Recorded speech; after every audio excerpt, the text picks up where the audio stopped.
Assalamualaikum warahmatullahi wabarakatuh. Saya atas nama Ricky Rendra Labone, Stambuk F221-19084. Baiklah, saya akan mempresentasikan hasil kerja saya, sistem utilitas pada lingkungan perumahan. Baik, yang pertama, air bersih.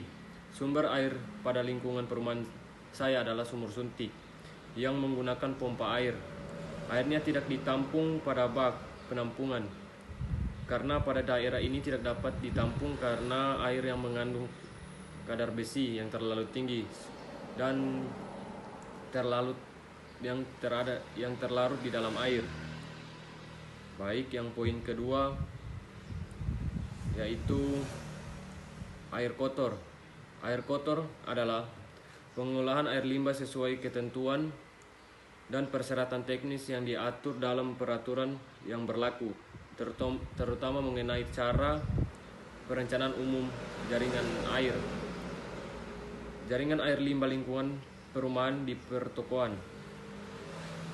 Apabila tidak ada sistem pengolahan air limbah, akan memenuhi kebutuhan pembuangan limbah yang di berbagai tempat yang ada, seperti limbah cair berupa air kotor yang berasal dari floor, drain, kamar mandi, wastafel, dan lain-lain.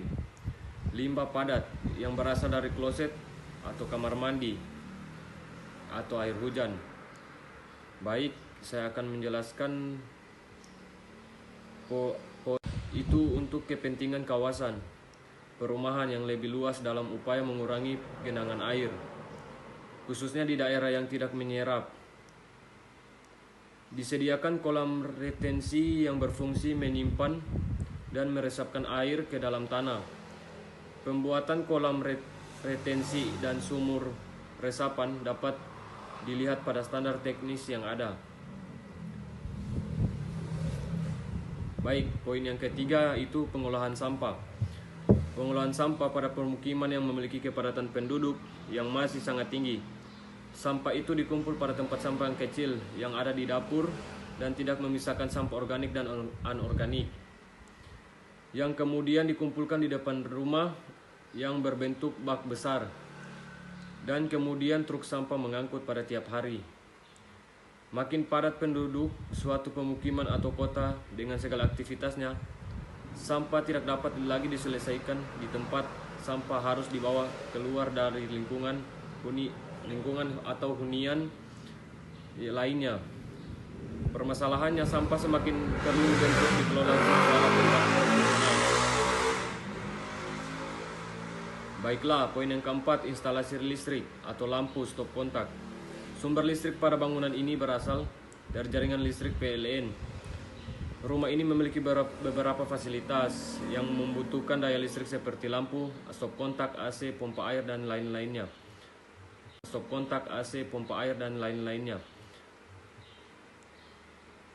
Baiklah, saya akan masuk ke poin yang berikutnya, instalasi pemadam kebakaran.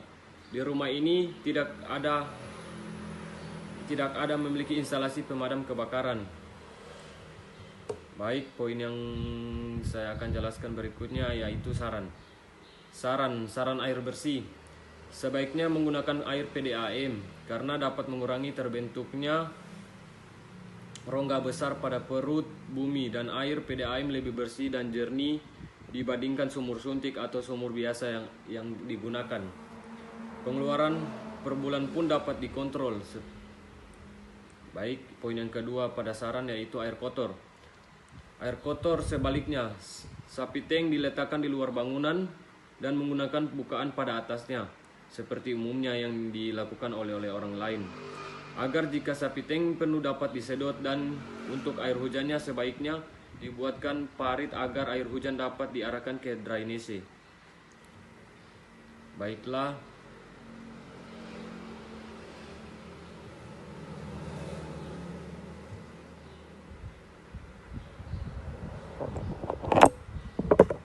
oke, sekian dari saya. Wabillahi taufiq wal hidayah. Wassalamualaikum warahmatullahi wabarakatuh.